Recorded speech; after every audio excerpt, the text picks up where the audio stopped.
Now, let's talk about AUST, and then we're going to go over some stocks that I am currently watching. Now, why did I take this position? Well, a couple of things. Number one, it came through as an unusual suspect here at 7:04 a.m.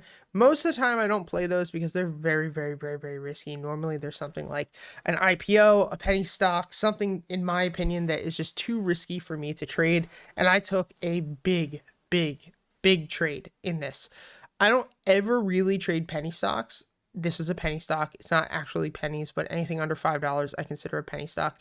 I don't normally trade penny stocks, and I don't normally go in with $40,000, which is what I went in. So please remember, I made $1,600, but that $1,600 was off of $40,000. So that is something important to remember, which is still pretty damn good for 3 or 4 minutes worth of work, right? That's like a 5% return, maybe a little less, like 4% return. But the reason I took this position was two things, right?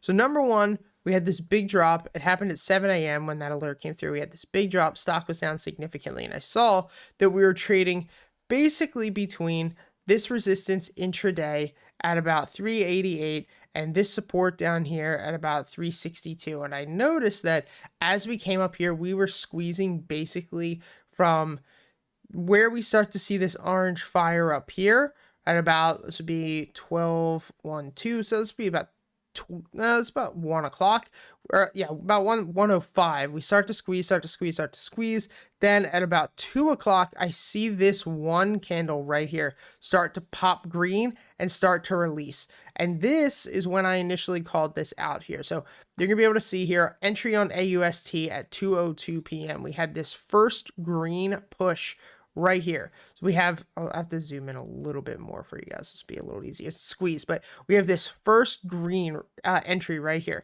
So I grabbed it at 386 and I noticed that we had this nice green spike, good volume, and the next candle was just a massive candle, ripping 5.35%.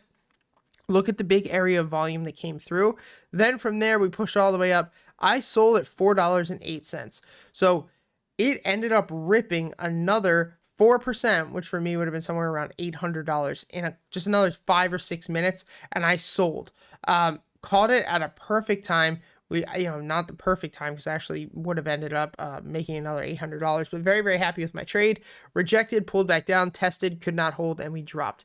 This is why I don't trade these normally, is because I don't like that small error to where a couple of minutes is going to cost me $800. I don't like that. I don't like playing that. If I would have held this, I actually probably would have lost about $1,200. So very happy with this trade. Waited for consolidation, hit at the perfect time, pushed, took my profits. I was very, very happy. Now, my price target was 416, and the reason for that is because this was a support shelf here intraday that we broke through, so there's probably a good chance it's going to act as a resistance, which it did. So very, very happy with that. $1,600 worth of profits. I probably could have squeezed a little more out, but still very, very, very, very happy.